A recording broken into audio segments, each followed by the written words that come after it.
Hello, Guardians. Welcome back to Tower Casuals, the Destiny podcast. I am one of your hosts, Corey Deerigan. Alongside me, as always, is my new surprise replacement, Big Bad Josh Finney.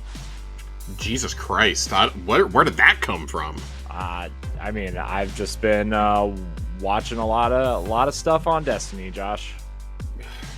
Man, it has been a whirlwind 10 days or so in Destiny. In a good way, like in the best way possible. This might be like the best stretch that we've been in, like since the beginning of Heresy. This is probably the best stretch we've been in since the lead up to Final Shape. Yeah. It's pretty good. In terms of like the vibes. Mm-hmm. Like it really feels like the vibes are back right now. It feels like things aren't just utterly collapsing on us. It doesn't feel like it did in the back half of Echoes or during the entirety of Revenant. It actually feels consequential. Like the things that we're doing on the Dreadnought and out in the world feel consequential to moving the universe forward, not just a seasonal story. Yeah, it definitely feels like we are headed towards something. Yeah. It is a nice change of pace for, once, I guess. Yeah, I mean, I guess let's just go ahead and jump right on into it. So Act 2 is out, and they have gone back to a weekly story approach for Act 2, which I kind of like and I kind of don't like. Mm-hmm. Because, especially now, the reason that I'm kind of okay with it here is Act 2 is only 3 weeks long. Mm-hmm. The next episode we do will be the first week of Act 3, and presumably the conclusion of the story. But they have separated this out into 3 separate weeks, and there's only 3 steps left. So I assume either it's just a conversation next week, or it's a quick little mission. Mm-hmm. But the kickoff to all this last week was awesome. Yeah. You get Court of Blades, and we're going to talk a lot of Court of Blades tonight. But you do Court of Blades, you go on this little quest line, and you eventually get into Eris's throne world. Yeah. And it is just such a cool moment when you go into the throne world and you're like, oh my god, like the reunion between her and Drifter. I do think this would have packed a little bit more of a punch if we hadn't gotten that quick cutscene of Eris in the throne world. I think that would have been a really, really, really special moment. It doesn't feel like it was as impactful as it should have been. Mm-hmm. But the reunion between her and Drifter is just so good. And then this week brought some friction between her and Sloane. Eris is devising a plan to trap the Echo of Command. The Echo that we found at the end of Act 1 that is Oryx's spirit, essentially. Mm-hmm. Pre-death and really like pre a lot of conquest. And she has a plan to trap it in her throne world so that we never again have to deal with the Taken King. This does feel like if this happens, this is probably the end of the Hive storyline, at least for now. I don't feel like it can be truly over until Savathun is gone forever. Mm-hmm. And I think that's a break glass in case of emergency moment for them down the line. Yeah. That feels like one of the final things that you do, even if Frontier starts exploring new enemies and new planets and stuff. That feels like the break glass in case of emergency moment. But at the same time, this week, there was an interesting piece of dialogue there towards the end. And this is kind of what I wanted to hone in on. Eris says that Oryx's spirit wants to go to Fundament. Ooh. This parallels what happened at the end of Revenant, where Aramis took her Echo. I apologize, I don't remember the name of that Echo. Took it to go back to Reese. Mm-hmm. There's been a little bit of speculation with the Frontiers concept art that we've seen. I personally ascribe to part of this theory. You see a dead servitor in one of the images, one of the only images they've released. And that makes me think that we will go to Reese at some point in the first year or two. Yeah. I would say with this clue about the Echo wanting to go to Fundament, I'm wondering whoever comes into possession of the Echo, whether it's Savathun, it's Evil Wrath, is it Eris or Drifter, is it us? Like, I feel like eventually we're going to end up there. This week in particular, there was stuff about the Worm Gods, right? You have to go collect skin of the Worm God Akka in this, which is really just pieces of the Dreadnought. The Dreadnought was carved from the carcass of the worm. And it makes me wonder, when you think about the clues of when we first got the reveal of, oh, you're going to be a Hive navigator on the Dreadnought and this and that. It's going to be a very Eris Morn heavy season. It makes me wonder if Fundament is the second destination, because remember, they're codenamed Apollo and Behemoth. And they said that this episode specifically was laying the groundwork for Frontiers. I cannot fathom Apollo, the first release of Frontiers, being another Hive expansion. Yeah, especially after like a season, and then like yeah, there's too much Hive, man. There's too much. I really think that the beginning of Frontiers needs to deal with a brand new threat. So I was having this conversation the other day with Joasis, with A1 Johnny, with Oak, with Dealer. I've talked with a few different people about this. I really feel like in terms of enemies, the Elixni and the Cabal kind of have to go. The only way you can rationalize them continuing to be enemies are pockets of them that never came to Soul. Yeah. That were never involved with the Red Legion or with House Dusk or House Salvation, or, obviously don't have any affiliation with House Light. That's about the only way I think you can continue keeping them in the story. I think the Hive can still be there pretty obviously. We just talked about that. Savathun, Xivu Arath still fucking around out there. But to me, the only three real enemy factions that we have that I think can stay long term are the Taken, who got a little bit of a revamp this episode, and there's some clues being dropped in the mission this week that kind of hint at another power. The Taken are starting to develop free will, which is wild. That actually is a pretty huge thing. Like, something is giving them free will, and letting them challenge and this and that. I do think you can take this another step further and say, well, we've had Taken, Elixni, Cabal, and Hive and Vex for so long. What if we did Taken Scorn next? What if we did Taken Dread? What would that look like? What would a Taken Tormentor look like? Oh my God. They're terrifying. Terrifying. There are some wild things you can do here to revamp the Taken, and that's, I know we've talked about like the Tablets of Ruin before, and that is something pretty firmly established in the lore. But at some point, somebody else has to get the power to take, because Oryx was the only one who truly could take. So it makes me wonder, and we know Savathun can command the Taken, and that the Witness did, but they couldn't make them. So what are the tablets? The tablets with the power to take? Whose possession are those going to fall into? We're also reconstructing Oryx's sword, which that can only go horribly wrong. Yeah, that sounds like a. It screams the Act 3 exotic is what it screams. That's what it screams to me. I've been a believer ever since we got the Baradiad exotic mission that they didn't truly show us everything up front. I think that is, you can't have this long of an act without dropping another exotic quest, in my opinion. And I think it would be really cool if we got that sword, and as Oryx's heir, which essentially that's the storyline of Court of Blades, is we're proving that we're his heir if we slay Xivu Arath. Xivu Arath does not have the power that she once had.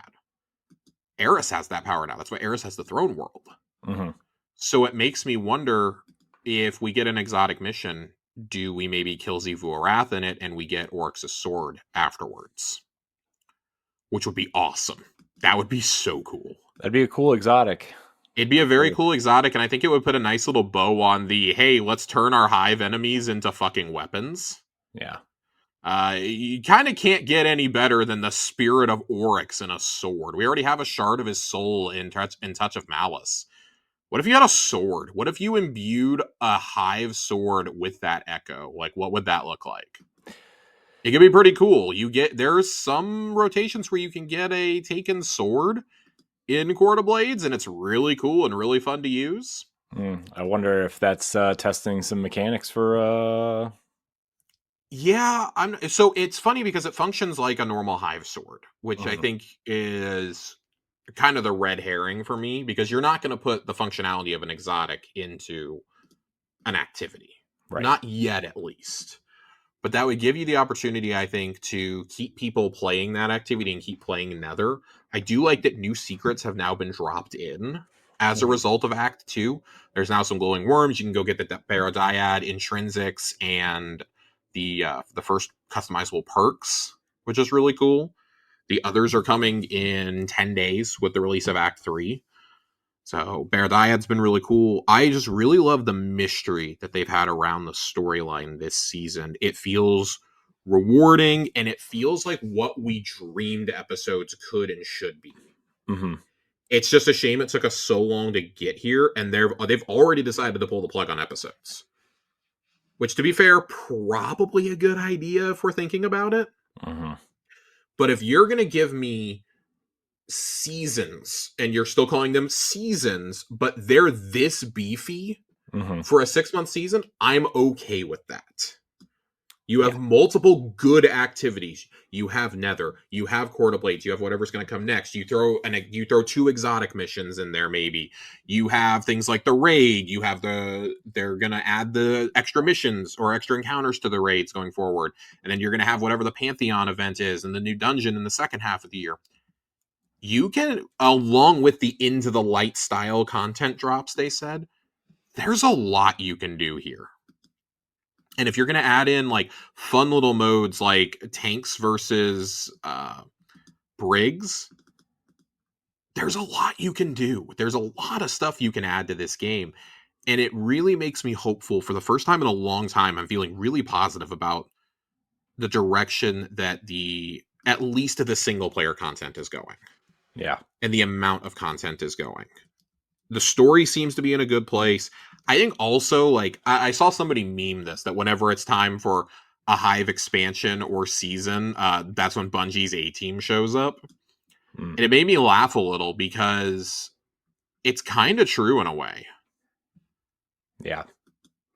You know, when you think about it, it's not completely inaccurate. See, what was the best season of last year? It was a combination of, it was Witch. You could make the argument that Deep was really good. I think Wish was solid, but the Hive featured pretty prominently in all of those. Goes to the Deep, amazing dungeon, Hive themed. Mm-hmm. You know, what else? You know, Witch. Obviously, we've gone over ad nauseum. Witch Queen, and you look at the seasons that came with that. We talked about how much we liked Season of the Risen. I'm just thinking back, like, I think you have to go all the way back to probably Dark Below to find something that was bad as a Hive expansion or Hive season. But when you think about the most prolific Destiny experiences, like seasons or expansions, the Hive have featured in almost all of those. Like Warmind was the turning point for year 1. You had the Witch Queen eventually came along. Obviously, the Hive play a good part in the Final Shape and the lead up to Final Shape. They're now here in Heresy. It's nice. Like, some of our most treasured memories of Destiny come from these Hive encounters. Yeah. We still love Kingsfall. We're huge Kingsfall fans here. Big fans. Big fans. The Sunder Doctrine just came out and probably is the second or third best dungeon in the game, and it's Hive. Mm-hmm. It's great. So when I say all that, though, we need to see that love given to the other factions. And I think the Elixni have gone on such a great journey since the first moment we meet them in the Divide in Destiny 1.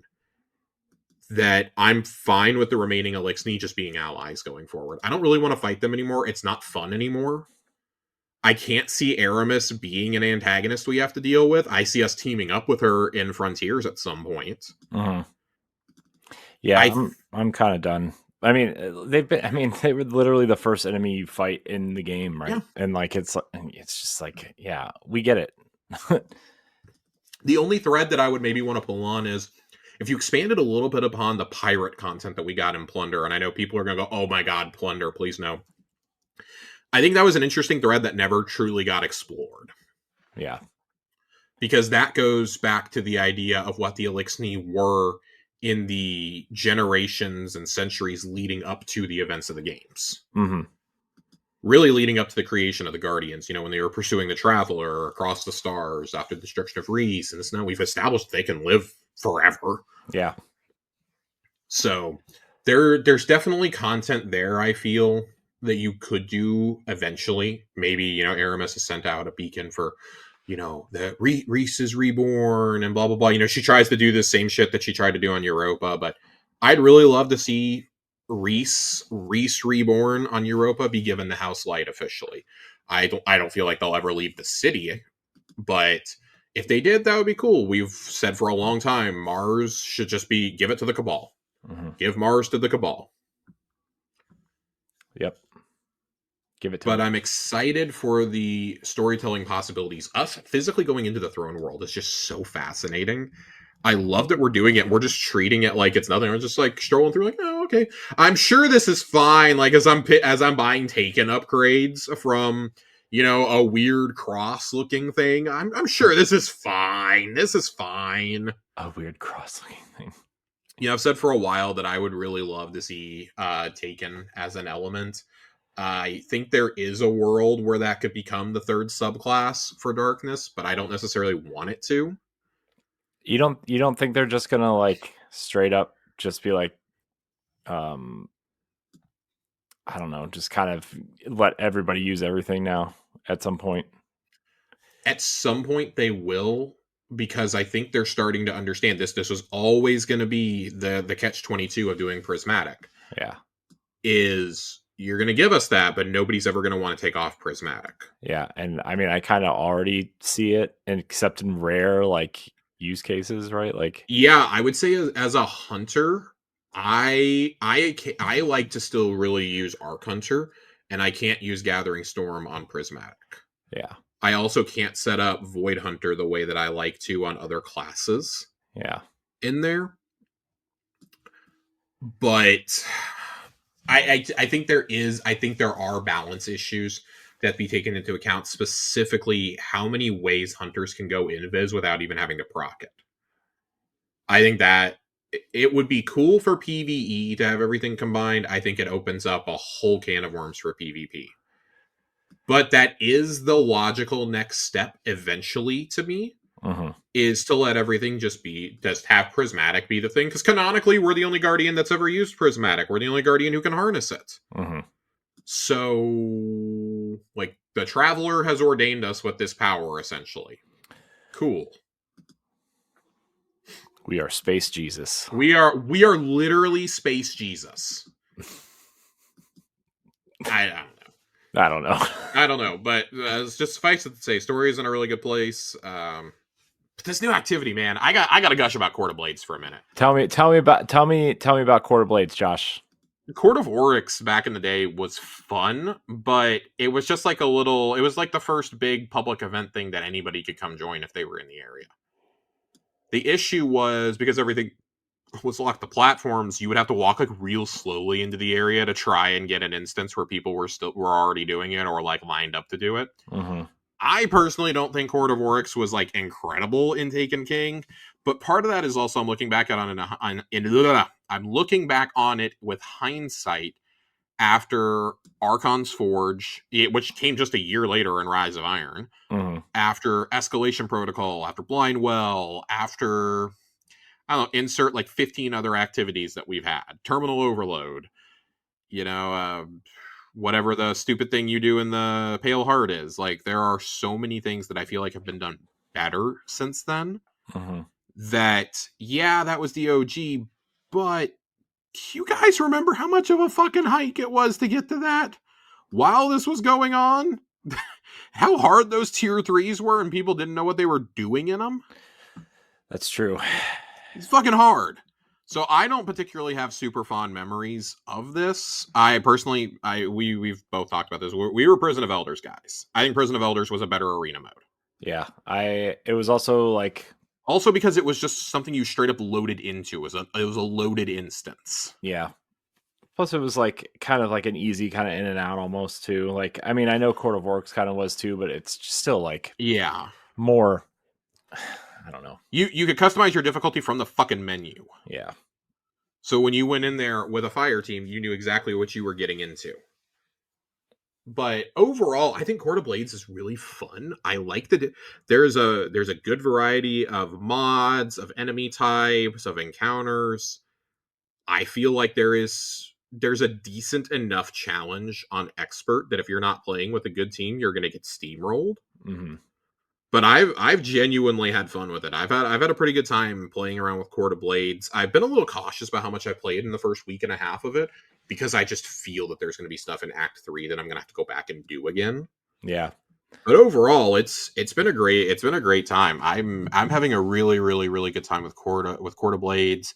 I like that it's very roguelike in how you pick your augments. Some apply to you, some apply to the whole fire team. I do like that. And in addition, you have a whole nother set of augments that you purchase just like you did for Nether that are always turned on that you can select at the beginning of the encounter that you turn in your sigil stones for. Love that. Love it. Love it. They have done a really good job. Like the activities team really cooked here. And that's not to say that I don't think that, well, I guess it is kind of saying that I didn't like how Revenant was handled. I think that like Prison of Elders coming back was cool. But after you did it once or twice, you're like, why am I still grinding this? Right. Here, it feels a little bit more consequential. And I think it's also that like these weapons are good. And there's a depths to go hunt, which is really fun. It's thrilling to get one of these with the gold skin on it. The weapons they've introduced with Act 2, fantastic. Fan-fucking-tastic. Could not be happier with the glaive, with the sidearm, with the fusion. They have cooked. They really cooked. And I mean, I know that this was obviously in production before Revenant, but if you didn't know better, you'd be like, oh, damn, if you know nothing about game dev, you'd be like, oh, they really listened to the criticisms of Revenant. I do think that they had some time after Echoes to adjust. Yeah. But probably not too much because remember, back half of Echoes is when they did all those layoffs. Yeah. So I feel like what we're seeing in Heresy, at least in terms of like reward structure and events and things like that, are taken from the positive reception of what we got with Onslaught, what we got with Savathun's Spire back in Wish, what we got with the Coil. These two things, Nether and Court of Blades, kind of feel like they just like took those and said, oh, they like arena modes too, and like threw all that into a blender and said, here we go. Albeit with a little bit less interesting loot, but they've got us hunting for these adepts, and they've made the adepts plentiful, which is the big thing. They've made them pretty plentiful. They've given you the focusing rituals to do. So, you pop one of those bad boys when you go in there. I've walked away from runs where I've gotten 3 adepts. I've walked away with runs where I've gotten none when I do it on expert. So, I'm enjoying it. I would still be enjoying this more if you could craft the fucking weapons. I still think that's just such a huge mistake to take that out of seasonal content. Now, granted, we're about to go down to 2 seasons a year, so it won't be as big of a deal. But it's still a big deal right now to me. Yeah. I think we're just lucky that Revenant was such a dud. On the weapon front, for me at least, Revenant was such a dud that I'm like, okay, I don't really have to worry about any of the Revenant weapons. But they could have been better if you could have crafted them or like, at least toyed with that idea. That's always been my thing is like, I want them craftable because how many times have we seen a seasonal weapon suddenly become meta for a dungeon or a raid or an expert level activity and you don't have it and you got to go kill yourself to get it. It's so much better when you already killed yourself to get those patterns. You can just go craft it at the Enclave, get whatever you want on it. Right. That's the big thing for me.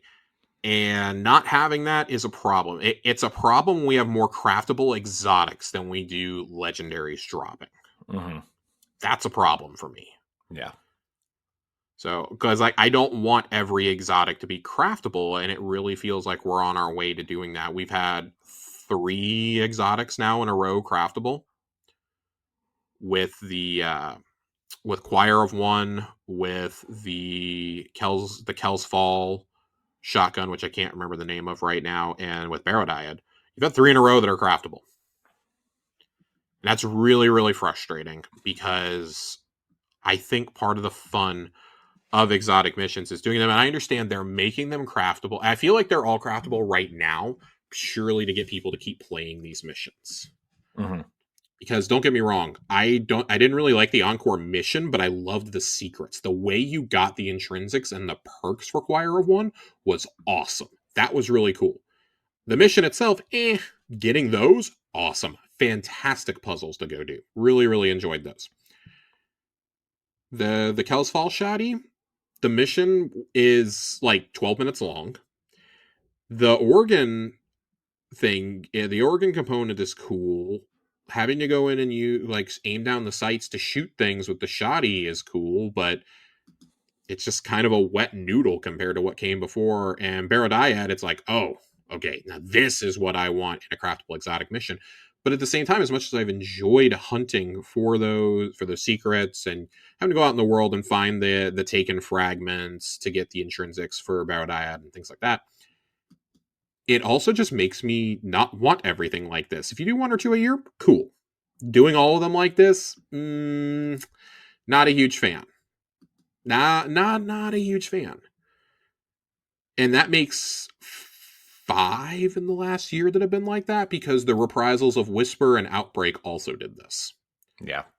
And there was there was Wishkeeper in Shadow and Season of the Wish that was also like this. And you kind of see where it's going. For, a year and a half now, we've had 6 exotics now that are craftable, and I don't really want to see that trend continue. That should be something used sparingly, not all the time. Yeah, that should be like maybe one a year, if that. Yep. One every, maybe like with a major expansion comes out, like, hey, here's this, but if you do it on whatever, you can get the craftable version or whatever, right? Like Hawkmoon was cool, right? When they when they started adding that extra perk when you did the mission and stuff, but like or what was the other one? Was it Dead Man's Tale was the other one? Presage was the other one where you could so like that was cool, but like that was part of the thing, right? That was part of getting it and seeing which rolls you got. Now, like, just. And I mean, Vexcalibur has done this. I'm trying to think of other ones off the top of my head, but not craftable, but Dual Destinies, right? I mean, you can get random. Okay, the Dual Destiny setup though, I totally agree with. I love it. I'm fine with having different roles on these. I would rather have the option to go pursue the exotics. I think should be pursuable rather than craftable, if that makes sense, because I like the Dual Destiny and Ergo Sum method, where you have to go actually out in the world and do shit to get the role you want. But there's a focusing system for the exotic class items. There's not one for Ergo Sum, and I feel like there should be. But also Ergo is one that I wouldn't be surprised to see changed up over time. Maybe they add Strand and Stasis to it eventually. I could totally see that happening. Yeah. These are exotics in the truest sense. And we got to remember, like, these were not intended to be part of the game. They were added as part of as part of the delay. So yeah. I'm not trying to like bitch and moan about it, but one of the only traditional exotics that we have gotten in the last year and some change is that did not come as part of a season pass is really Microcosm. So I do ultimately take some issue with it. I love how they've done the quests for the catalysts in the dungeons. That's been something they've been doing for a while now, since I want to say going back to Navigator. That's been a thing with Ghosts of the Deep. I mean, I know there's been quests like before that. They weren't formal quests until Warlord's Ruin, I believe. I may be mistaken on that one, but that's the first time I can remember a real quest. And now they're tying with Vesper's Host and with, Sunder Doctrine. They're tying in the focusing. I almost said crafting. The focusing. The crafting will almost certainly get tied to that, starting with the dungeon next year. But for right now, I'm kind of okay with that approach. I'm fine with having to grind out to get the catalyst. Because if the catalyst truly makes a difference, you should have to go work for it for these. Yeah. I don't think exotic catalyst should just be handed out. And I think that's part of the reason why I object to the craftable exotics so much is, you go like follow a guide for like 10 minutes and you've got it. Yeah. It's I would rather have the legendaries not handed, but craftable than the exotics is my bottom line. Yeah. I'm going to sound like an old man about that, but I really would. I would rather invest my time getting the best gear in the game than not having the gear to get said best gear. Yeah. Yeah. The one thing that was kind of disappointing was like me and Mitch grinded out that Outbreak perfected catalyst because you had to do it on the harder mode or whatever.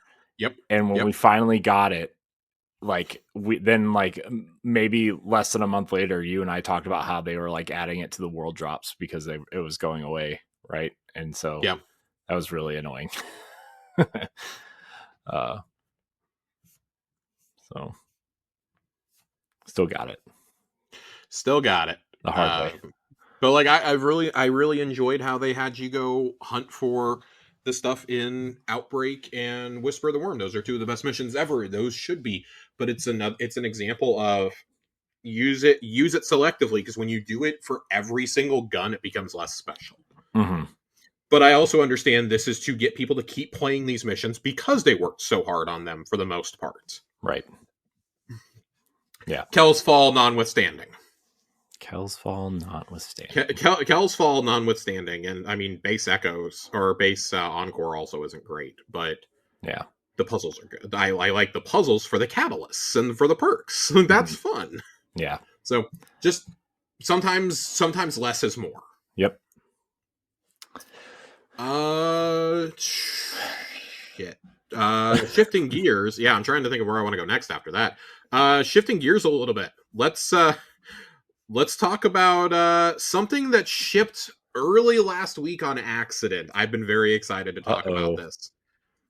Rite of the Nine accidentally got uploaded with last week's update, probably a month or two early. It was very clearly incomplete.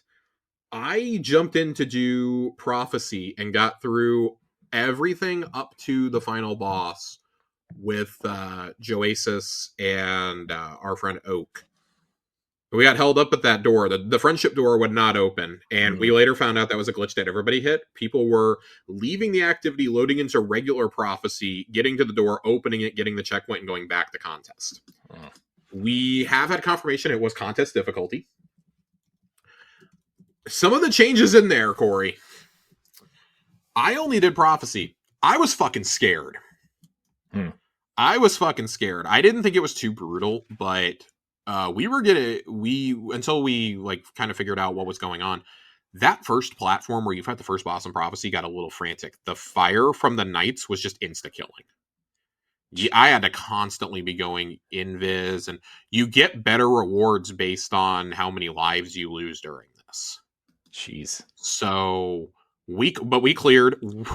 The funniest part of all this was as we cleared encounters, the weapons that dropped, if you got weapons and they dropped, they were incomplete. They were incomplete models. They didn't have, they were not final renders. They were just placeholders. Oh, jeez. They were gray slabs, essentially, but we could still use them and shoot them and everything. I think Joe got a double closing time gun. Oh, jeez. And closing time in both columns. It was dumb. I did appreciate that they came out and said if you got rewards, they were not going to take them out of your inventory. They were going to leave them there. Oh, man. So that's pretty cool, because I got a good roll on the pulse from Prophecy, and I believe the SMG is the other one that I was it the S? No, I don't think there's an SMG. It was oh god, I gotta pull up my dim. Was it Judgment? Was that the other one that I got? Judgment feels like that's the right one. Prosecutor. I got the AR. It was something. I got Prosecutor with kill clip rewind rounds, which I was pretty excited about because that's an arc gun. So that's pretty fancy right now. And then the other one I got was Relentless, the pulse rifle. That one not as thrilled about. It's double perked. I got Strategist, Deconstruct, To the Pain, Field Prep. Not exactly what I wanted, but still cool to get those. Still very excited. So yeah, interested to see how this ultimately shapes up.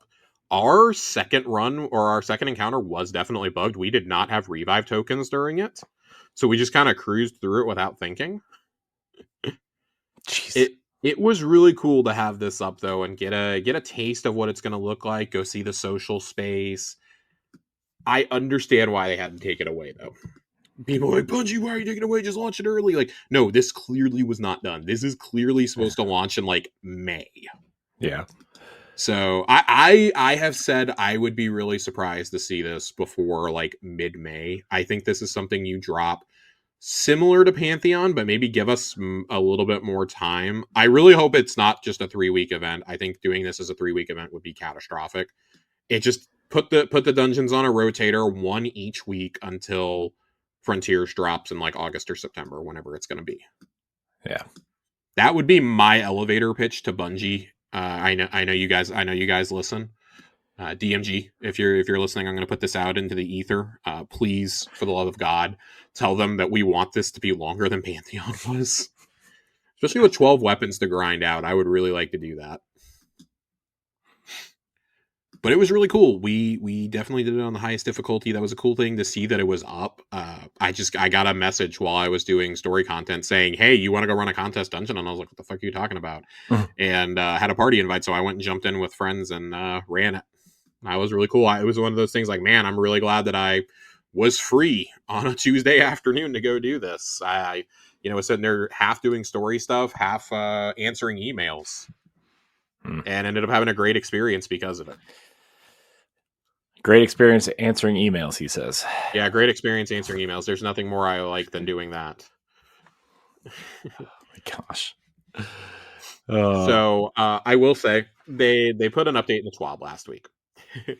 Some of the earliest iterations of Rite of the Nine activity snuck their way into update 8.2.5. Most of what was seen was placeholder. Weapon rewards all feature temporary art and fake perk rolls. User interface is not what we're planning to ship, and difficulty options don't have tuning passes we've planned for Explorer, Eternity, and Ultimatum modes. This is a fun moment for players to explore what we're planning. We're very much looking forward to everyone getting their hands on finished activities. For those of you who got your hands on weapons early, we will not be removing them from your inventory. When Rite of the Nine ships, perk rolls will be updated across the board to prevent some rule-breaking combinations. Incandescent and shill clip on a void shotgun, for example. But you'll still retain these rewards on launch day. So it was really cool, though. It was really, really fun to get to go in there and play around with it early. I am curious to see what the difficulty tuning looks like. Because I like the challenge. I did like that they made the in-between encounter between encounters 1 and 2 in Prophecy. They basically made that into an encounter. There are invincible minotaurs chasing you that you cannot damage until you have taken out all of the taken blights. And they one-shot you. That was still really fun, though. It made me actually think about a free roam area for once. So overall, really good. I think, obviously, work in progress. It's going to be fun. It's going to be fun. It's going to be a lot of fun. Let's shift into Guardian games real fast. All right, Guardian Games. Guardian Games is the best it's ever been. It's the best seasonal event they've ever done. I cannot believe I'm saying these words. This is exactly what I'm talking about when I say you got to take a pass at your little free holiday events. You got to take a pass at them and update them when you've got the time. Holy shit. It took us so long to get here. But this boss rush mode is outstanding. Nice. This is outstanding. This is the perfect way to keep some of those bosses and some of those encounters that are gone from the game forever coming back. Some of the notable ones that are no longer in the game that you can do in here include the final fight against the Spirit of Riven. The first time we fought a meatball, when it spits Uldren out at the end, Uldren's body literally hits the ground when you kill the meatball. Nice. It's great. That's awesome. So you have that. You fight the Machinist, which is one of the Baron fights from Forsaken. You have several of the fights from throughout the campaigns. Fake Riven is one of them. Some of the Empire Hunt bosses are in there. The Savathun fight is in there. The Callus fight is in there. Ooh. Some of the 2 of the Nightmare fights I've personally the Callus fight from Leviathan? No, because that's obviously a raid encounter. No, the Callus fight from the End of Lightfall is in there. The room with the 2 tanks and Rohan, or whatever his name is, from Lightfall, that mission is in there. Who else is what else is in there? The witness fight from the Final Shape is in there, I believe. Oh, wow. There's a few Final Shape fights in there. Interesting. Yeah, it's very interesting what they chose to put in there. And then some of the fights from Shadowkeeper in there, some of the nightmare hunts, specifically the Crota one is in there. The Crota one's in there, the Gatekeeper one is in there. But they really pulled from all aspects. The Nightmare of Gaul is one of the fights. Here's the important question, Josh. Is Tanix in there? What? Is Tanix in there? I do not believe so. Oh, fail. Yeah. Not worth playing. Not worth playing, he says. It's really good, though. The rotation... Oh, I should also add that some of these bosses are radically harder than others. The final boss of both 0 Hour and Whisper of the Worm can roll in these rotations. Oh, geez. And I did this on Expert. And let me tell you something. Both of those bad boys on Expert are still a gigantic pain in the dick. Jeez. But this is a great... The Quaria fight is in there also from Season of the Splicer. That's one of the ones in here. This is a great way to keep these encounters alive. But then it starts to beg the question of, why can't I just get Forsaken as a campaign back in the game? Right. I'm fine with it being old seasonal bosses. I'm not cool with it being campaign bosses from a campaign that is no longer in the game, frustratingly enough. And to be fair, that is the only shuttered content campaign wise that we have anything from is Forsaken, and it's 2 bosses, but it's still really annoying. I would still really like to go do that fight again. I would like to do those fights. I would like to play through that story. I'd like the option to play through the Red War. I think the Red War is a great way to introduce people to the world, and it's really jarring that you don't have the Red War campaign anymore in this game. I actually think New Light kind of works when you do the intro stuff in the Cosmodrome, and then theoretically you would be flying back to the tower, and that starts Destiny 2 proper. It makes no sense to me. Whatever. What the fuck do I know, Corey? What do you know, Josh? We did find out in the last couple of weeks, though, that apparently Bungie doesn't even have the original Red War campaign on their servers anymore. Like, it's just gone. It's straight up gone. How? They just got rid of it. It's gone. They in a court filing about somebody suing them over the story of the Red War, somebody alleging that they plagiarized it. They had to use YouTube lore breakdowns and gameplay footage because they don't have access to the game on their servers anymore. They might still have it, but like it's not part of any build, so they can't go reference it. That is mind-boggling to me. That should be the first sign that this content just needs to be put back in. It just needs to be put back in at this point. That seems real bad. It's so stupid. I'm genuinely just so mad about it. It seems like not a good choice. Oh boy, Josh, how? You know what? I don't want to know. Pete Parsons probably traded it for some cars or something. Probably. Oh, rip. Rip. R.I.P. all of the dreams. Yep, Rip War. But overall, great event. I really like this. They did not get rid of Guardian Games Supremacy, but now that's not the only way to do this. You're not running around picking up fucking laurels either. They have managed to make this a good event. Now the question is, how do you continue to iterate on this year over year? I think if the exotic missions weren't already in rotators, I think adding some of those bosses in, like the Presage boss, could have been really cool. Mm-hmm. But I'm okay with this for right now. I'm okay with this. I'm interested to see if they eventually add like a dungeon encounter or 2 in here. I know they've never gotten rid of dungeon encounters, but maybe they like add 1 or 2 of those in here. That would be a little interesting to me. But overall, it's great. It's fantastic. It's not nearly on the level of Pantheon, but it's kind of the same idea in a lot of ways. And it's kind of hard to like fuck up a boss rush, right? And I like that they have 3 different modes. They have, they have the warm up, they have the regular, and then they have the expert. The expert is match made, which is really nice. It's not too difficult. Just, do people know how to do the mechanics is really the question. The amount of people who don't know to shoot the shield bubbles off of the Eye of Riven is hilarious to me. Or who don't understand that the Crota fight works totally differently and you can't hurt him with conventional weapons. You have to use the swords. Yeah, that's always the worst one. It's hands down the worst one. That's been bad for like 10 years. That one's bad. I will say that the 0 Hour and Whisper of the Worm ones are rough if you are not in a fire team with other people, because you need to really be able to communicate on those, and people just run out there and die. So run out there and die. Run out there and just kick the bucket. Kick it far. Don't miss. Man.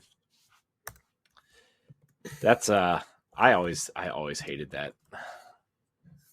When you man. I don't want to think about it, Josh. Help me. It's rough. I'm overall enjoying the event. I'm not the biggest fan of this trace rifle. I'm going to be real. I think that the trace rifle is the latest in a very long line of weapons in these little seasonal events that just isn't very good. And I know that some people are going to freak out when I say that. So let me preface this by saying it's good on specific builds. I think that if you are using a lot of bolt charge and you get one with jolting feedback or detonator beam, it's very, very good. If you're running an Arc Warlock build that relies on ionic traces, it's very good. It is not particularly one that I'm really loving right now myself. And it doesn't mean that it's bad. It just means that I'm not going to kill myself trying to get a roll. I got hipfire jolting feedback and hipfire detonator beam on like 2 of my first 5 rolls. I'm done. If I could have gotten all those on one gun, I would have just been done with the whole event, honestly. That was my sarcastic quip, was like, well, I guess I'm done. Guess like, I'm done. Unironically, I'm done. There's no point in me continuing. So I just like the idea of you just like setting your controller. I'm done. Yeah, I'm done. They're just. I feel like Halloween has, for a while, had probably the best guns. I haven't really been lit on fire with much of anything in the summer or Guardian Games events in quite some time. Christmas, I don't even think about the weapons at Christmas, honestly, at this point. So, but I do think that this signals, if you're going to have less seasonal content, you're only going to do 2 seasons a year and 2 mini expansions, you're going to do the little Into the Light style things, these events kind of need to hit a little bit harder, because they're going to usually be they're almost always going to be at the end of a content cycle.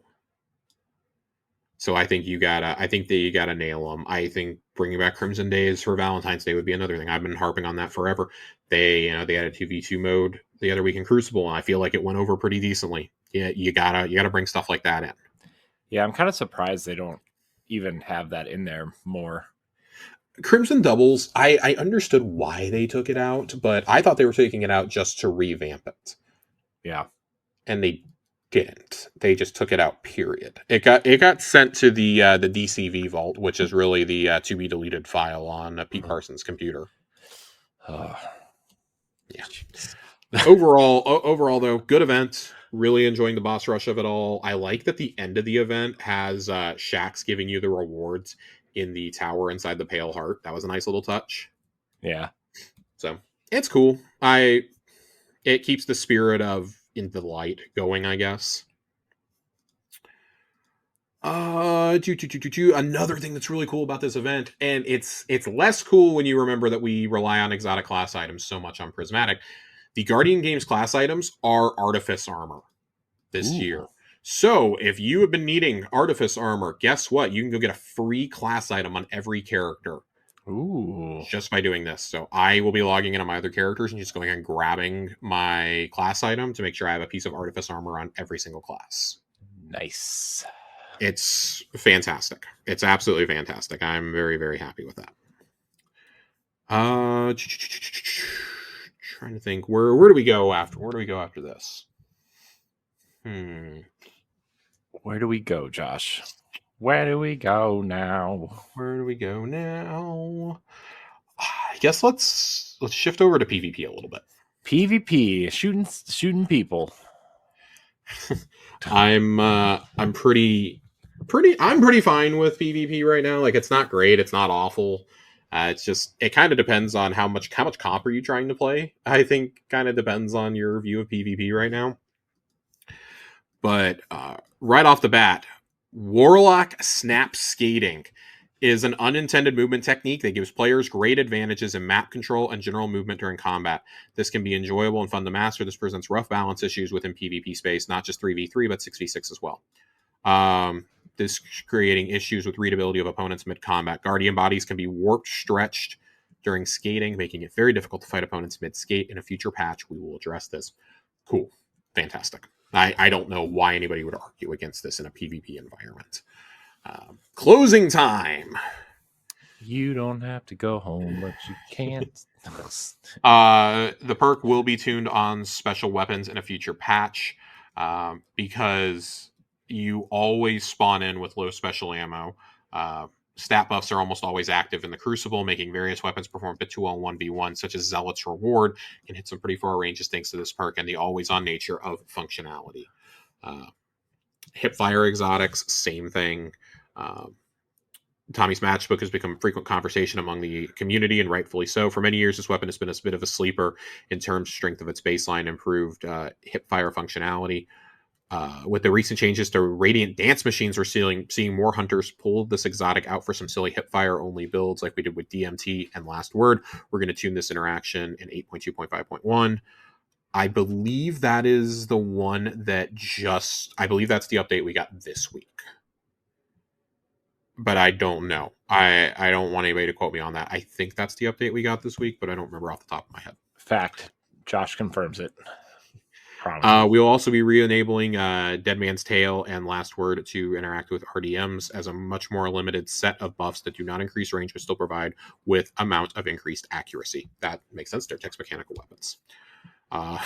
RDMs have surged in popularity in the Crucible since the rework, but the increased usage has not been unilateral. In fact, we've seen nearly 3 times the adoption on mouse and keyboard compared to controllers. Jeez. After the recent issue with Lodestar's hipfire precision aim assist being significantly higher on mouse and keyboard than controller, we dug deeper into RDMs and realized the same issue is present in a less significant amount. Going forward, we've been normalizing the precision angle threshold bonus provided by the accuracy buff between controller, mouse, and keyboard when using Radiant Dance Machines. I've also corrected the issue in a few other places it can appear, such as the legacy frame intrinsic on Redrix's S-Talk and the BXR. This will reduce the ease of getting crit hits while hip firing on mouse and keyboard paired with one of these items and should bring the effectiveness more in line with controller. Fantastic. I'm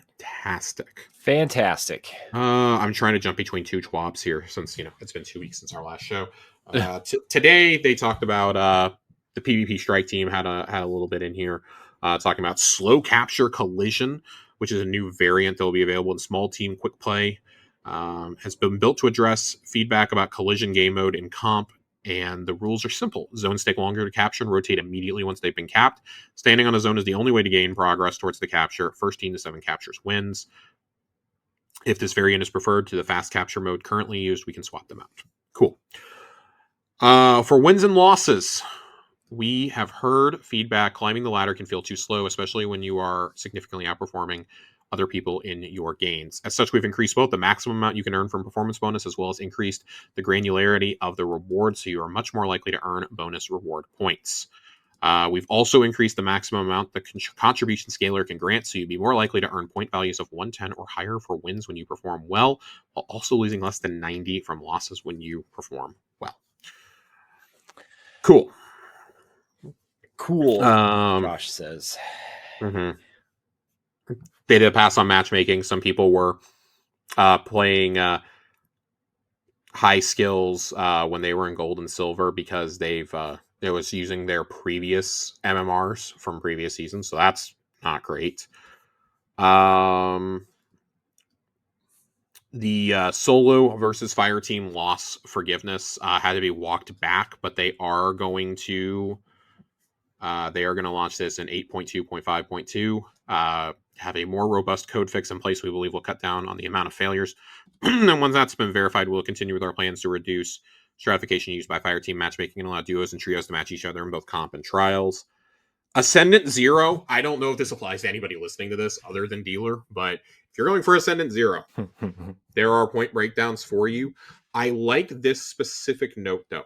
Because this emblem is so rare, we are keeping an eye on those who earn it, and people who acquire it unfairly through win trading, boosting, recovery services, or cheating will be banned. Ooh.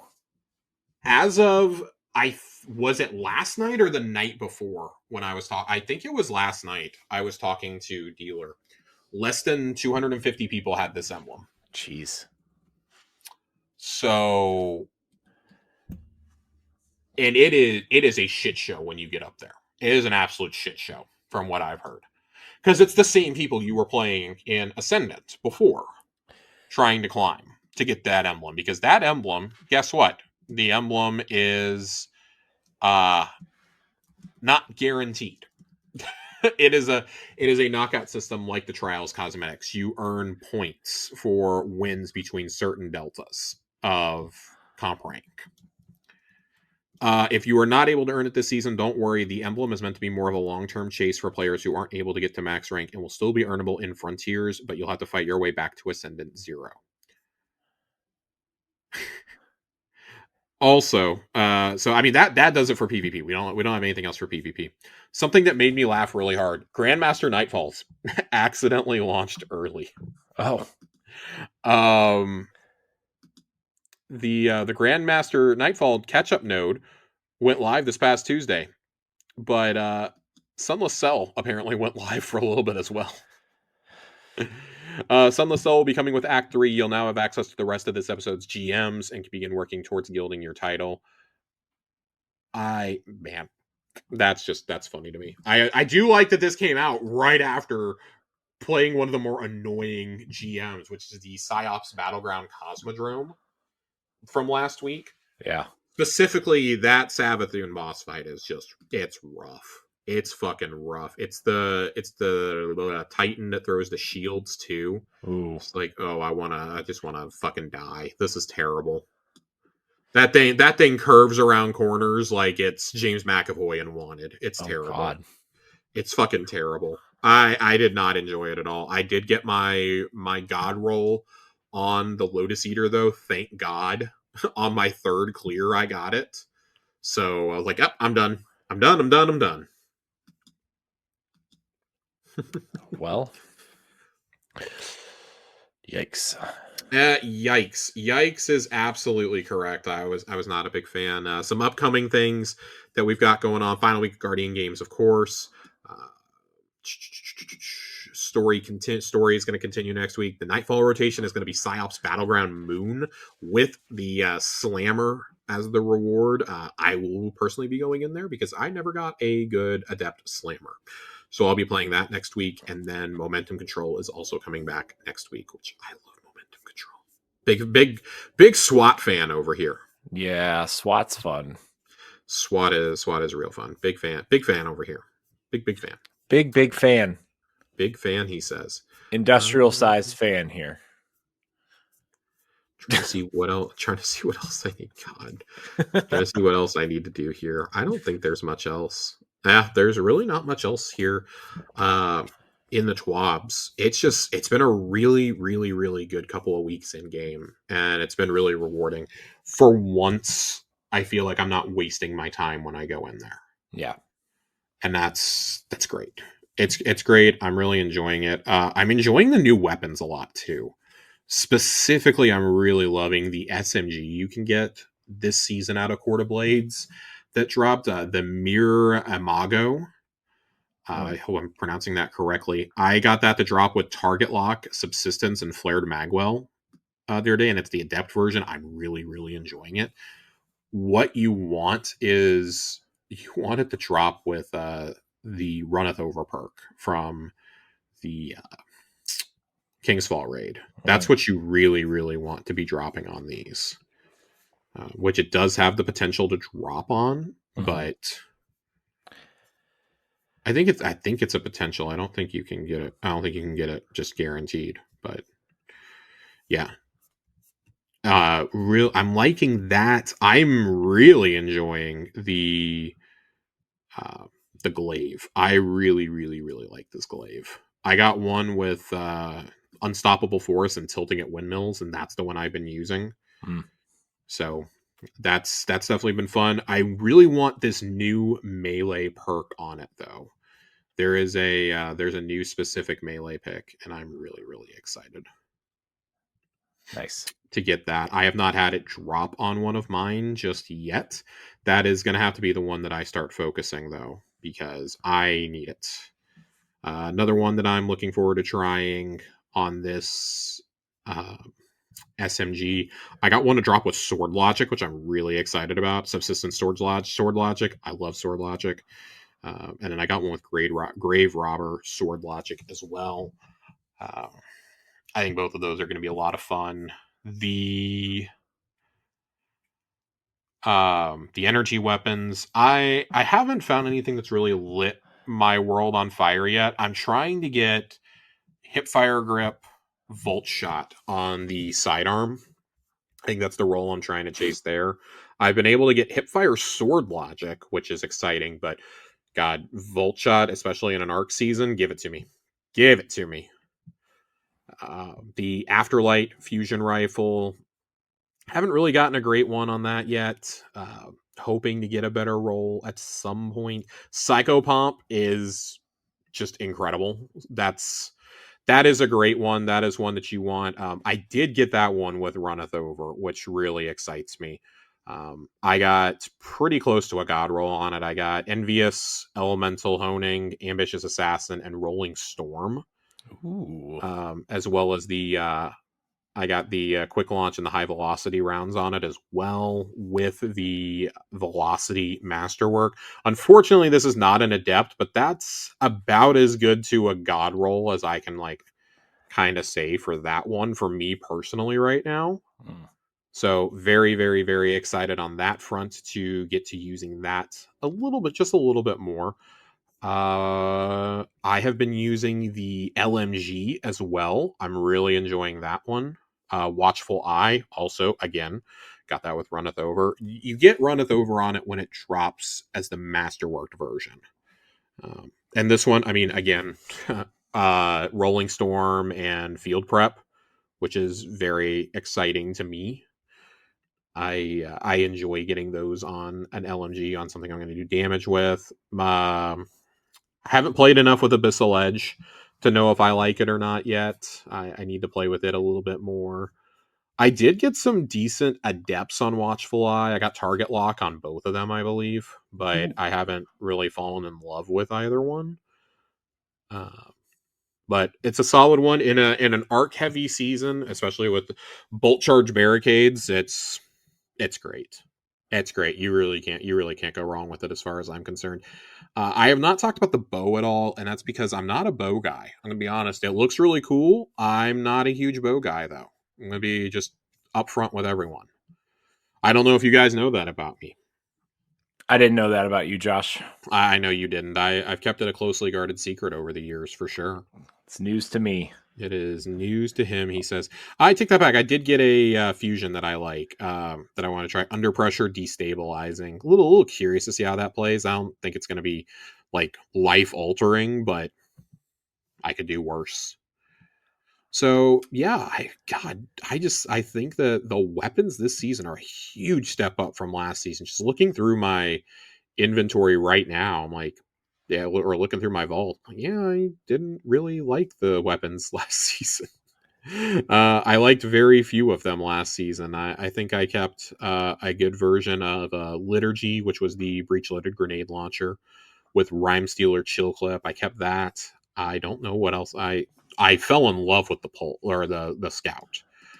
The scout, Unworthy, is just that's outstanding. Or no, excuse me, Unworthy is from the dungeon. That's from the dungeon. That's not the one I'm thinking of. I'm thinking of the pulse. I was correct to think of the pulse. I do love the pulse. I got the pulse with jolting feedback, stats for all, which I really, really like. I know it's not like the god roll, but I am enjoying it nonetheless. Um, as well as I have an insurmountable with Desperate Measures Lone Wolf that I'm not quite sure if I'm in love with yet. But and then I got closing time Desperado on the Pulse as well that I still need to play around with a little bit more. That was a fairly recent drop though. I haven't had a chance to play with that yet. It's just man, so much better than last season as far as I'm concerned, and I'm willing to argue with anyone who thinks otherwise. So, we do have a question or two tonight. I'm shifting over to that. A question or two, he says. We do have a question or two. I need to make sure that I'm pulling this up. Jiggly Panda, of course, has two questions for us. Let's do the Destiny question first. What do you think should be the next mode to get a rework since the Trials one has been received well? Yeah. Man, let me be really real. I think that it's not really a change a rework that needs to be done, but I think you need to tone down the intensity of Vanguard strikes just a little bit. I've seen complaints from players who are under light and coming back who are just like, "What the fuck." So, and I agree with that, man. If I'm going into a Vanguard strike, I'm going in there to like chill and do Pathfinders, man. I ain't in there. Right. I ain't in there to work hard and just God, fuck that. If I wanted to work hard, I'd go into some, I'd go do Nightfalls. Yeah, or I'd just straight up go play Nightfalls or like expert level activities. Yeah, I would say honestly, in light of Trials and Guardian games being so well done, just keep fixing the free seasonal events that you do. That would be my take. Because those should all be brought up to the level of Guardian games now. Unquestionably. Yeah. No, I kind of agree with you. I'm not trying to do strikes for like a for a hard time. I'm going in there to like grind stuff. I'm going in there to go do Pathfinders. Yeah. And get my Zavala wrap up. That's what I'm doing. Yeah. Yeah, I don't know if I have a different answer than you, Josh. I'm going to be honest with you. Especially when you consider that Vanguard strikes are supposed to be kind of like the thing that everybody goes and does. I get trying to make them more difficult, but man, sometimes it's just like, okay. I'm in here to like try out a new build or play with new weapons, not have to like fucking try. It's going to be, I'm going to be real bitch made about it. I don't care. Jiggly Panda also asks, and I think this is an interesting question, what is the worst review you have ever seen that you disagreed with for a game, movie, or TV show? I'm asking this because of IGN's review of the Invincible Season 3 finale. I believe that was a terrible review. I didn't hear about this, but I'm also not an Invincible person, So I don't even think that it's like necessarily terrible. They gave it a 7 out of 10, which, listen, hey, C's get degrees, man, okay? But that was immediately followed up by a lot of people saying that it's like just straight up one of the best season finales ever. So I don't know. There's a lot of people saying that, this is an embarrassing IGN moment and blah blah blah. And I'm just like, man, I don't know if I'm also not an Invincible. Am I reading the right one? Hang on. Oh, that's the overall season review. I apologize. That's the overall season review. I can get behind that. That is not the finale. I need to eat my words real fast. Because holy shit, they apparently gave the finale a 4. I am not an Invincible person either. I'm going to be really honest. I don't think Invincible is very good. I enjoyed reading the comics when I was younger, and it has long since passed me in terms of something I'm interested in. And it's not because like Invincible's not good. Like it's fine. The animation doesn't really like light my world on fire. I've become less engaged with the story as I've gotten older too. It's the Robert Kirkman of it all. I don't care for Robert Kirkman's stories. I didn't like Walking Dead either, for what it's worth. After like 2 seasons, I was just kind of done with Walking Dead also. Yeah, I didn't really like The Walking Dead at all, but also like... And that was a radical departure from the comics as well, for the best. Yeah. For the best. The comics are bad. That's what I heard. To me. To me, they're bad, and I know that there's gonna be people who are gonna listen and be like, "Oh my god!" But like, Walking Dead was so good, Invincible's so good. That's cool. While we're at it, I also don't like The Boys. So let me Yeah, just go ahead and get the trifecta out of the way. I don't like that either. I don't like the boys either. I like the concept of the boys, but like I don't either. here's I my don't either. problem with the boys and Invincible and even The Walking Dead to an extent, right? It's too violent. Like it's too over the top, gory and violent. Yep. Like not that I have a like a an overall issue with gore or violence when it's necessary, but it's just like the boys sometimes I feel like there's just like buckets of blood for no reason. Like it's other than to just be like shock value, you know. It's like I don't need to see this. I don't want to watch this, you know? Like I don't know. That's just how I feel about it. And it's just too much, man. It's too much for me. Yeah, I've got a couple that I've pretty vehemently disagreed with in the past for movies specifically. I did have to go find these so that I made sure that I was that I was calling the right people out that I did not know. Secret Wars. Secret Wars. No, Avengers Endgame is one of those though. A widely praised film for how it wrapped up 10 years of Marvel storytelling. And the New Yorker absolutely lambasted this in two separate reviews. Jeez. A direct quote from Anthony Lane in that review said, "The one thing you need to know about Avengers Endgame is that it runs for a little over 3 hours. You can easily duck out during the middle hour, do shopping, and slip back into your seat for the climax and not miss a thing." That's a bold-faced fucking lie. That's a That is lie. literally cutting out the entire time heist. You are out of your fucking mind. Also, when you come back, you're going to ask where certain characters are. You know what happened to them? Right. Where'd they go? You're gonna miss the you're gonna miss the entire Vormir sequence. You're gonna miss the entire sequence in Asgard. You're gonna miss Nebula getting abducted. You're gonna miss Cap and Tony reuniting. You're gonna miss You're going to miss the tacos. You're gonna miss the tacos. You're gonna miss the jump starting Tony Stark's heart with Thor's hammer. Yeah. You're gonna miss America's ass. Yeah. I'm just saying. I'm just saying. I think anybody who says you can do that with like a major blockbuster just is like out of their minds. Something else, and this is a particularly controversial movie, so like I expect people to fully disagree with me on this one. The review of The Last Jedi from Variety said that the movie was too derivative of past films, noting it's now repeating things that have already been repeated and becomes an official monument to nostalgia.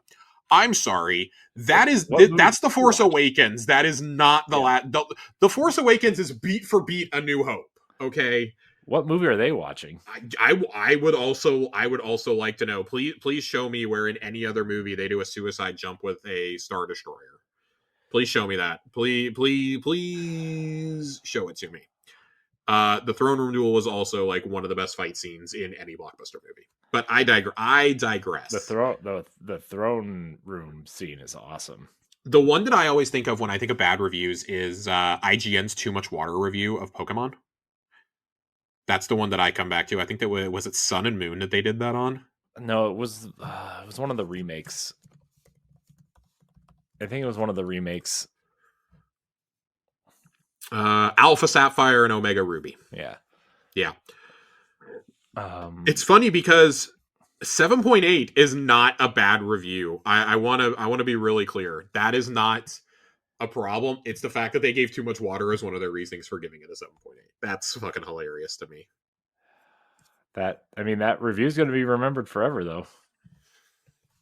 For that reason alone. Oh, it's been a gigantic meme. It would have been funnier if, like, the next Pokemon game, they took it to heart and just didn't have any water whatsoever. No water Pokemon, no water anywhere. Set inside the volcano.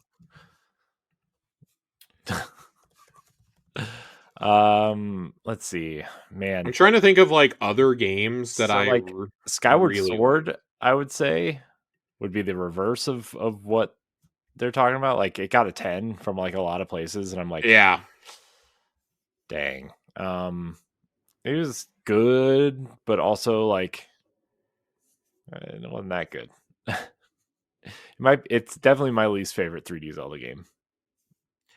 It's the only one that I've never beaten.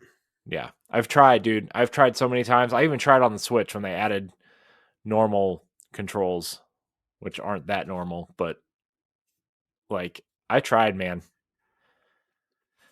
Yeah, I think that also this brings up an interesting conversation in how different outlets score things, Mm-hmm. because not everybody is going to love everything, right? Like I remember one of the reviews I remember reading, and I don't even think it was a particularly bad review.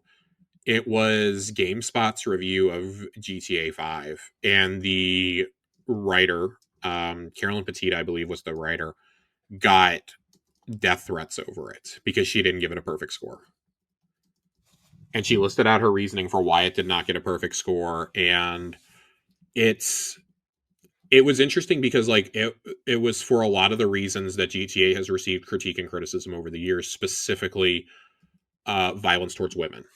Mm-hmm. And so she kind of dinged it for that, and people got big mad. That was one of the very first reviews that I feel like went super viral on the internet. Mm-hmm. That's one that I always come back to because that was the beginning of proving to me. I was in college at the time. I was actually writing about games in college. That made me go, oh, people are not very like they're not literate. They don't understand literary criticism and how to like intelligently look at something. You can critique something, and I don't even think she gave it a bad score. I think she gave it like a 9.5, but just pointed that out in her review. A nine, also like a 9.5. I think every single studio on planet Earth would kill for that score. Mm-hmm. You're out of your you're out of your fucking mind. I'm sorry that not everyone gave GTA a perfect 10 out of 10. Yeah. You know, so I would definitely say that like those are ones that come to mind for me personally. Mm-hmm. I don't read a lot of reviews anymore. I'm going to be totally honest, and a lot of it's because I think reviews are so polarizing now. Mm-hmm. Because now we have the issue of everyone's a critic. Things like Letterboxd have really taken off in the film world, right? Social media has made it to where everyone gets a voice, and the shittiest people and the shittiest breakdowns always get amplified. Like look at popular film accounts on Twitter, and it's just absolutely mind blowing how much of this is just dog shit. Mm-hmm. It's like one or two sentence, very basic surface level reviews, and people wonder why we're not a literate society anymore, Right. right? Or why we can't objectively view something. Like not everything has to be a 10 out of 10 or a 1 out of 10. That is Right. not how critique and meaningful discussion happens. Yeah. So it's really frustrating to me to see that decline, especially like as someone who spent a decent amount of their 20s studying English and studying critique and rhetoric and argumentation and things like that. Like it's specifically how it was pertaining to online environments before we were even in there. Like I was, that's what I was studying. That's what I was writing papers on. And even going back, like you can even go back to like the mid 2000s to see like as the internet was like really exploding with like people writing blogs and writing their own reviews, like how they were misinterpreting the themes of certain games and Mm-hmm. certain movies and shows and stuff. And it's become really, really frustrating. And I think, but on the other hand, it's really nice because like, yeah, you get a variety of opinions now. Like, but people use those to go and cherry pick their own things. Like, I don't think I need to tell anybody about the rise in a certain subset of gamers who would have been at the forefront of Gamergate, 10, 11 years ago. Um, and that's what the reaction at that GTA review spun out of, was people who were Gamergaters, you know.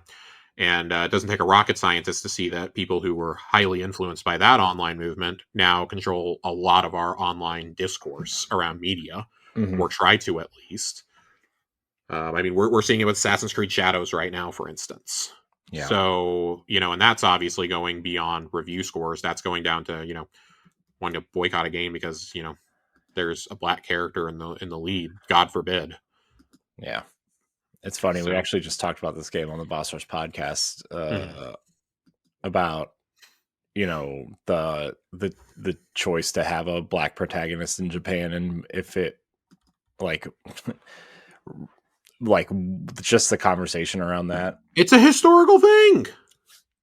I know. Like I'm that's what I'm getting. I'm just dying that people are picking this hill to die on when this is a series where you literally beat the shit out of the Pope in Assassin's Creed 2 with an apple. It's true. And we're complaining about historical accuracy now. Right. Brother, please. Yeah. Yeah, and also like if you're that concerned, there is also a Japanese woman you can play as. Yeah. So I don't understand. That's where like I think when we talk about reviews and critique, and that's where I still see the value in like traditional reviewing. mhm. I know a lot of people are like, oh, we need to leave legacy media behind, and like that's fine. Like you can go watch a YouTuber, go watch a content creator who like clearly played the game or watched the content that you are consuming if you want to see it that much. But with everybody getting to get their voice out there now, I think it's just like I think traditional media reviews mean a bit less to me. For me, it's more the content and not the number that something gets. If somebody can explain their position, then I really don't. And it's like it's argued in a way like I may vehemently disagree with them, but it's like, well, at least you made an argument. Mhm. You didn't just say something was trash because you don't like it. And at the same time, I do think that if you're reviewing something, you should have a passion in that genre or, that series, that type of game, that type of movie, that type of show. You should have some degree of passion and or knowledge / expertise of it if you're writing for an outlet Mhm. or making content for an outlet. Because otherwise you get people like me reviewing The Boys or Corey reviewing it, and we're like, we hate this because of how, ultra violent it is for, to us on an unnecessary degree. Right. But that would also be like, I'm really into shonen anime, for example, like My Hero, Jujutsu Kaisen, Bleach, Dan, Spy Family. I'm really into all that stuff.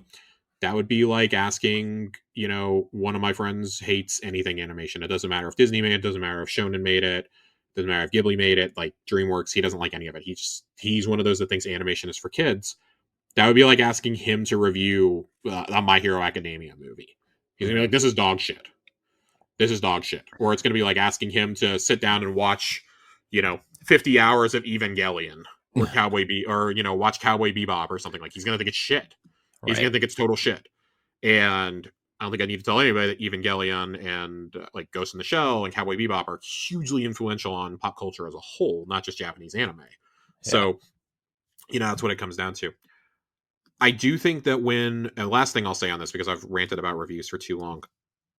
When I think about content creators making videos, I actually love the idea for games not really reading reviews, but going and watching a review or watching a Twitch stream to see if I'm going to get into a game. Mhm. I could not get into Monster Hunter World at all. I tried multiple times, could not get into it. I watched a couple streams of Wilds, and a few content creators specifically are making a ton of videos on this. Shout out to Watts from DCP for doing a ton of Monster Hunter content that got me to actually engage with the game and decide to pick it up. Also, like a couple of my friends got it and talked me into it. LaRon was really into it. Our friend of the show, Ray, was really into it. I picked it up and I've had an absolute blast. That's how I got into it. Watching content creators and watching people stream Persona 5 Royale, the back part of the pandemic. That's what got me into it. Now, noted super fan over here. You know, big Noted time super fan. noted Persona super fan over here. I spent a month and some change going through Metaphor, and playing the Persona games. I've played Royale, I've played Persona 4, I played Reload last year. I've had a blast with those games. I wouldn't have engaged with them otherwise, and I think that's where, when I think about like disappointing reviews, like I got tired of getting disappointed by reviews about 7-8 years ago, and honestly just kind of didn't look back. Metacritic score, I don't like that Metacritic scores get used to devalue something.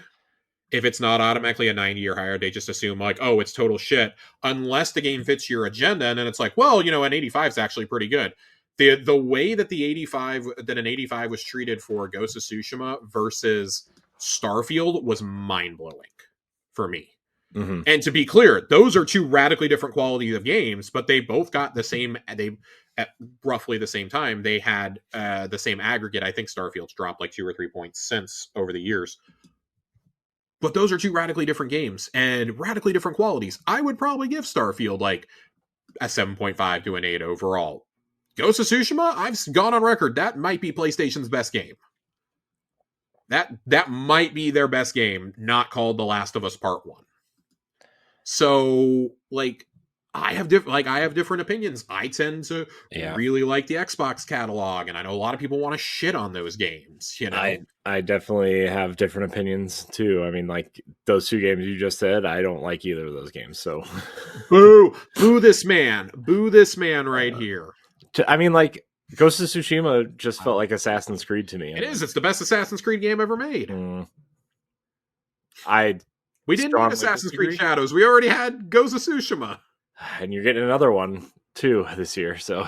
Gross. Yeah, it's Black Flag, which I really don't care about. No, I meant another Ghost game. Oh, so excited. I forgot about the Black Flag remake.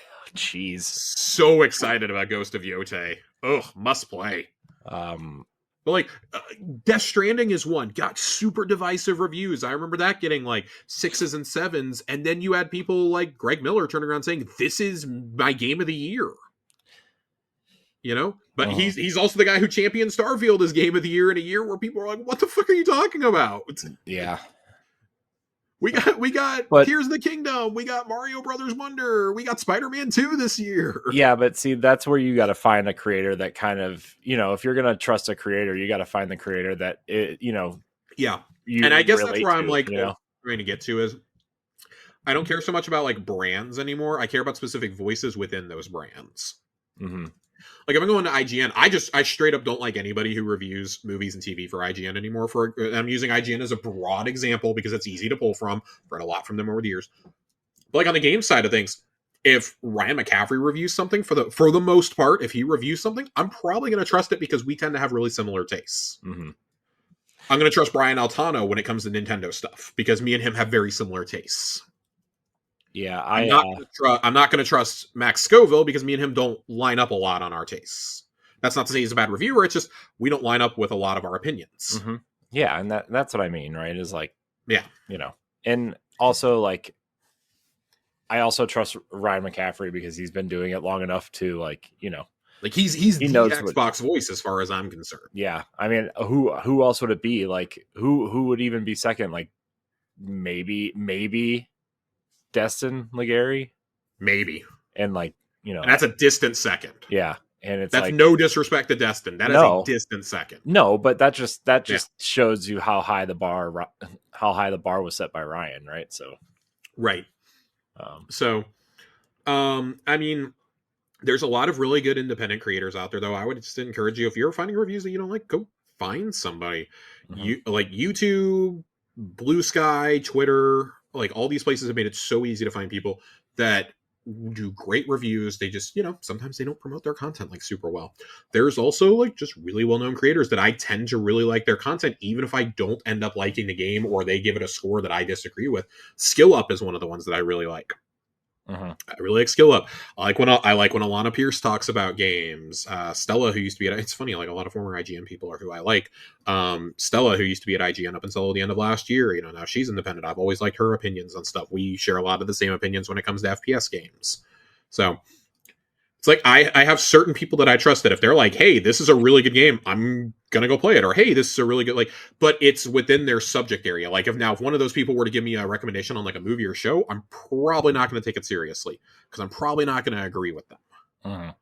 That's where like yeah. Anyways, I'm gonna keep ranting about this. We've gone long enough, but yeah, reviews are totally subjective, and I don't think it's down to one outlet always does great reviews or terrible reviews. That's the price you pay. Like, y'all, people who get upset about that clearly never grew up reading Game Informer or GamePro or EGM or anything like that, where it was like 8 editors trying to cover every single game for that month. And you were lucky to get more than like 3 paragraphs for a game. Yeah. If it wasn't game of the month or something, you probably weren't getting more than 2 or 3 paragraphs. All right. Even then, you were very lucky to get more than a page. Yeah. So, but I mean, I've told this story before, and I keep coming back to it. Andrew Reiner, writing in Game Informer back in November 2001, when the GameCube and Xbox came out, and he was like, 3 months ago, if you had told me that Halo was going to be Game of the Month over Luigi's Mansion, I would have laughed you out of the room. But instead, what you have is one of the greatest experiences I've ever played in video games.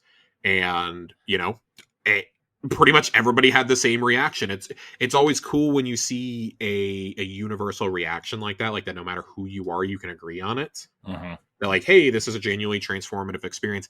Now I feel like people decide they're going to be contrarians to get that ad revenue, to get those clicks. Yeah, I mean, that's just for the sake of being divisive. That's the whole woke and DEI in games and movies and blah, blah, blah. That's all that bullshit is. That's all it is. Yeah. It's a bunch of lonely ass people who have never had, a friend of color or talked to a woman in their lives. That's all it is. Yeah. So. I mean, I think that's why I listen to a lot of, I don't want to say older gamers, but seasoned gamers, I guess. Like, it's the people we've been listening to for like 15 years. I mean, we just talked about Ryan, for example. Yeah, and I mean Jeff Gersman. I've listened to him since he was at GameSpot, right? I don't Giant Bomb his opinions on games as much anymore, but I still listen to Greg because he's still entertaining for me. Mm-hmm. Like, I still listen to Greg. I've so moved away from just like that corner of the internet because everybody just became a very much like it has to be the greatest thing ever or it's terrible, and there's so few objective people out there anymore that I just don't care. Yeah, things are allowed to be just good or fine. Yep. There is nothing wrong with if you tell me that something is a 7, great, that's average. Yeah, fantastic. Really, if you're going on a 1 to 10 scale, a 5 is considered average. Mm-hmm. Like, but Josh, it's below a 9. If I'm ranking it below a 6, it's pretty bad. That's my thing, but. I read something once and it was like, why are so many games reviewed as 7s or higher? And it's because outlets don't have time to cover every single game or every single movie or every single show that comes out. So that's why so many things just skew positive and skew good. Like, that's why when we get a bad review like this, and it did affect its Metacritic, it did affect its IMDb ranking. Like, It also should be pointed out on those aggregate sites. There's a drastic difference between review score and audience score, and those sometimes do not line up at all. Right. So, anyways, rant over. I'm done. For real this time, I'm done. He says it's over. I say it's over. I'm done, unless Corey has any final thoughts. Nope. I think we covered it. All right. Get me out of here, Corey. You know whose review you should listen to, Josh? Who? Is ours when we talk about stuff. Yes. So. Or not. You've been here long enough. So have we. So we're going to get out of here. I want to thank everybody out there for watching and or listening to this episode of Tower Casuals. Josh, thank you for your time tonight, as always. What do you think of this new recording setup we got here, Josh? I love it. Yeah, I do too. Makes it feel professional. Yeah, it's fun. It's probably less work for you too in the long run. It probably will be because you can also upload intros and outro music, so which is nice. So, anyways, everybody out there, remember to like, subscribe, share, rate, and review wherever you listen or watch. Check out Xbox Casuals, Josh and my Xbox podcast every other Friday. And thank you so much for watching and or listening. Until next time, we love you. Goodbye.